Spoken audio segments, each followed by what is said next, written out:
I'm Day. And I'm Colleen. And you're tuned in to Climate Action Figures.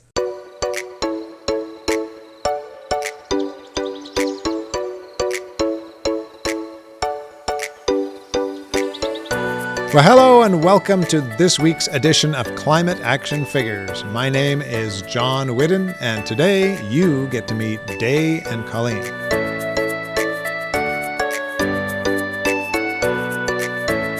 But first, this week's QuickFix, which is from Linda. Thanks, Linda. You have sent us one or two other quick fixes, and we appreciate you sending those in.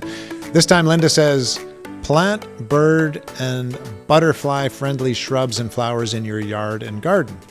Check out on the internet or at your local garden center which plants are suitable for your climate zone and useful for attracting hummingbirds and others.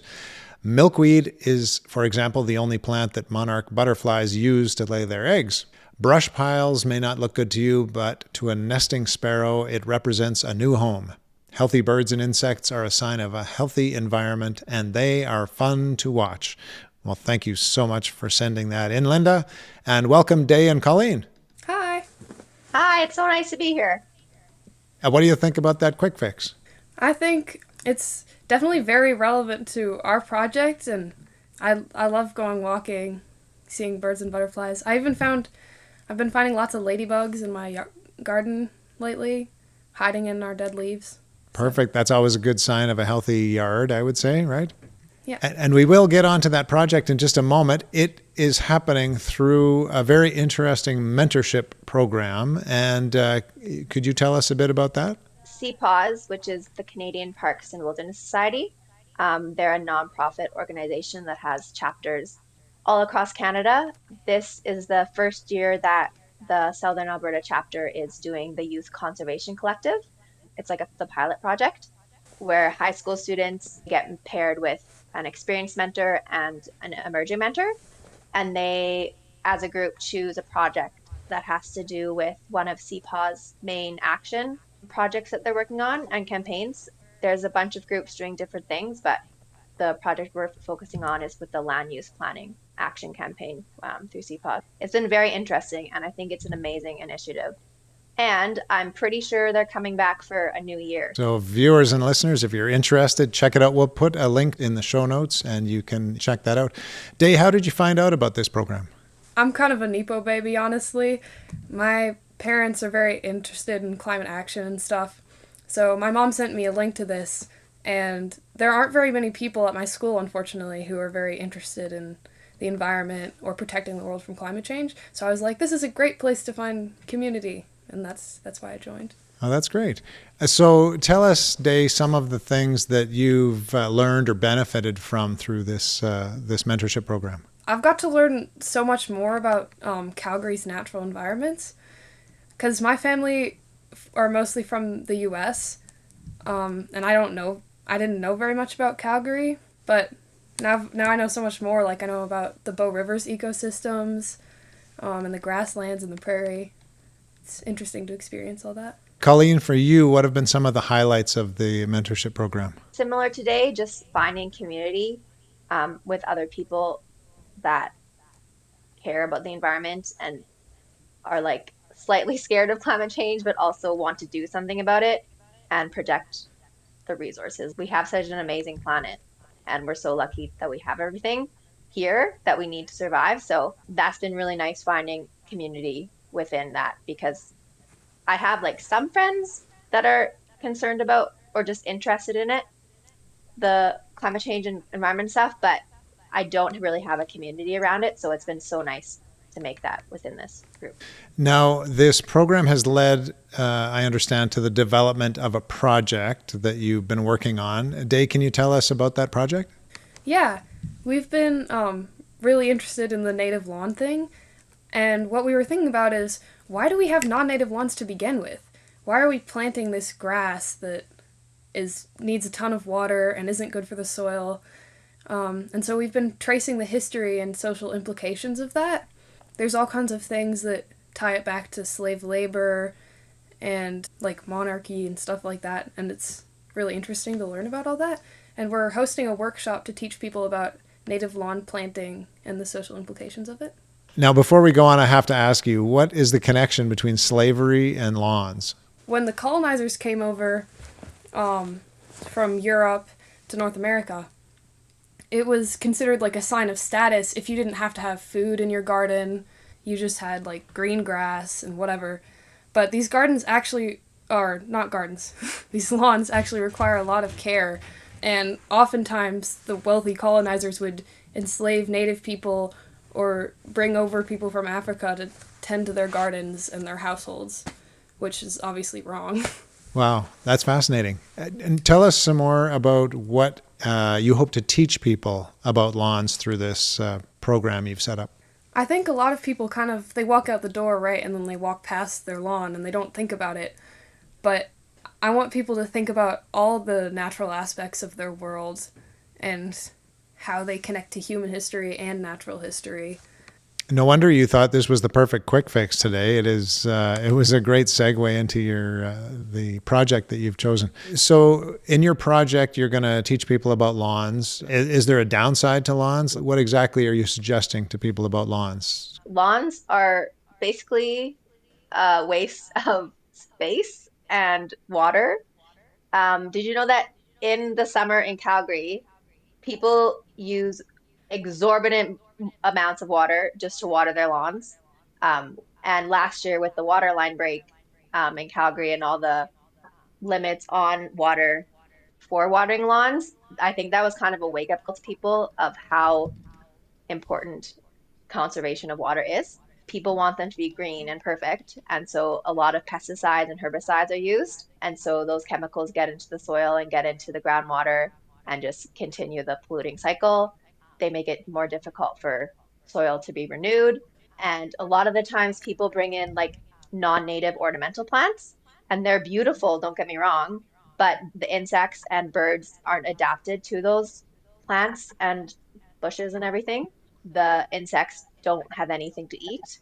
And also, during our event that's coming up on November 16th at the Giuffre Family Library, we have Kaylee Schmidt being our guest speaker, and she owns Seed to Sage, which is a landscaping company. She focuses on increasing inner city biodiversity. I worked with her a couple summers ago, and we literally got to remove people's lawns. Like they obviously asked us to and paid us, but we were helping like take out lawns, and we would plant native plants and food bushes and trees and just create little native ecosystems.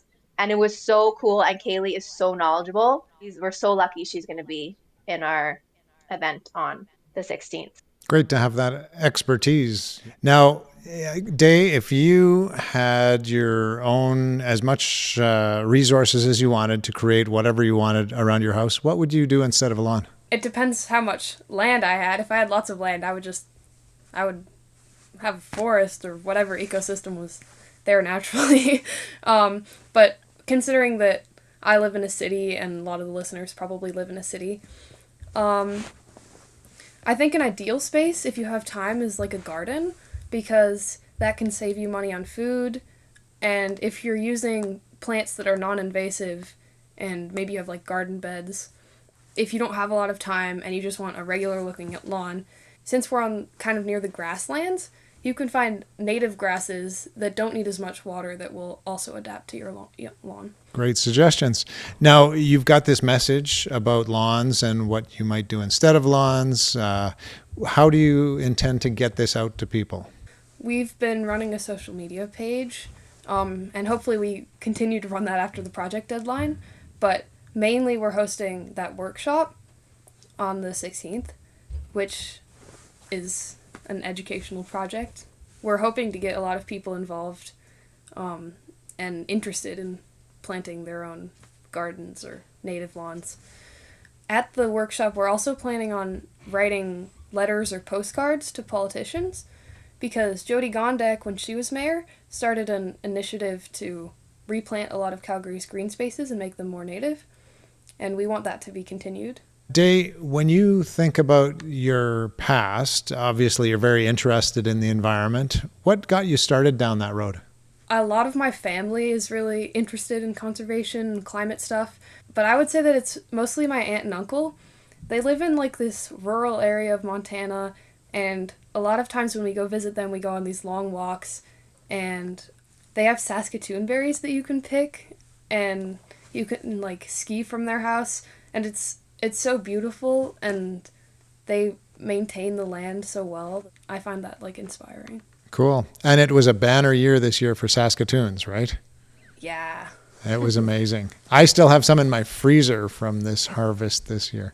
How about you, Colleen? What got you started down an environmental path in your life? It was my family too. I grew up on an acreage outside of Calgary. When I was growing up, it was an aspen forest, and we also had Saskatoons. And my dad maintained it so well, just like the natural pathway systems and the natural ecosystem. And so we were outside gardening. We had like 3 huge vegetable gardens. Like I was just like raised in the forest and helping my parents and stuff. So I just think that's where it came from. It's so important for all of us to get out into natural spaces to help us appreciate them, isn't it? Mm-hmm. Now, before we let you go today, I would love to hear what you've each chosen for your climate action. So let's start with Day. What's your climate action? Mine's something really small, kind of, but most of my family does it. When we go to restaurants, we never really finish our food, and so we always bring containers, because the takeout containers at restaurants are really wasteful. And sometimes can't even be recycled. So Yeah. sometimes they can, sometimes they can't. That's a great plan. We do that as well. And you know what I find about that, Day, is that when I have a container, I won't stuff myself because I really don't like to leave food behind. You know, wasted food seems like a travesty. So I will, when I know I have a container there, I'll just eat as much as I need to, and then the rest goes in the container. And I have a great lunch for tomorrow, right? Yeah. Colleen, what have you chosen for your climate action?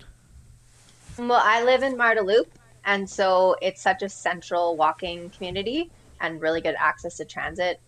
So I don't have a car, so I take the bus everywhere and Uber sometimes. A good tip is always try to click the electric Uber because then it's in a car that's either EV or hybrid.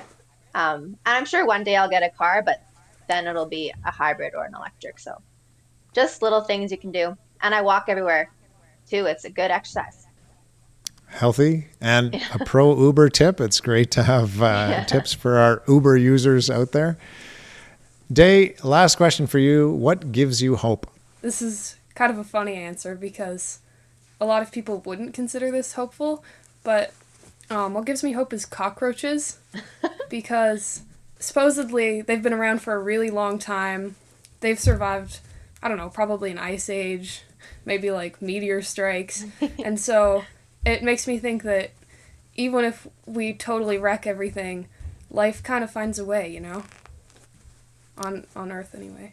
That is a very hopeful message. And Colleen, how about you? What gives you hope?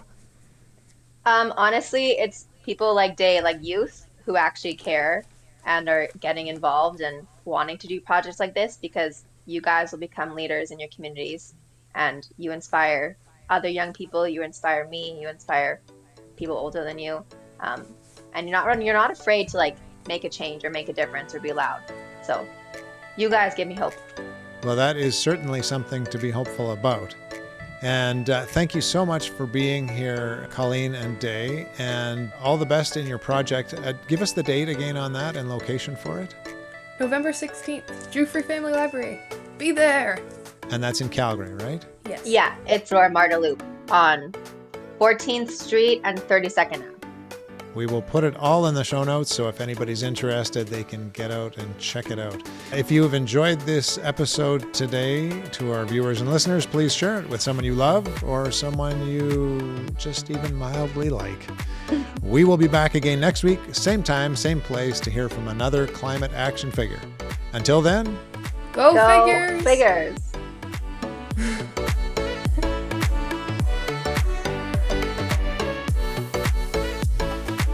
This has been Climate Action Figures.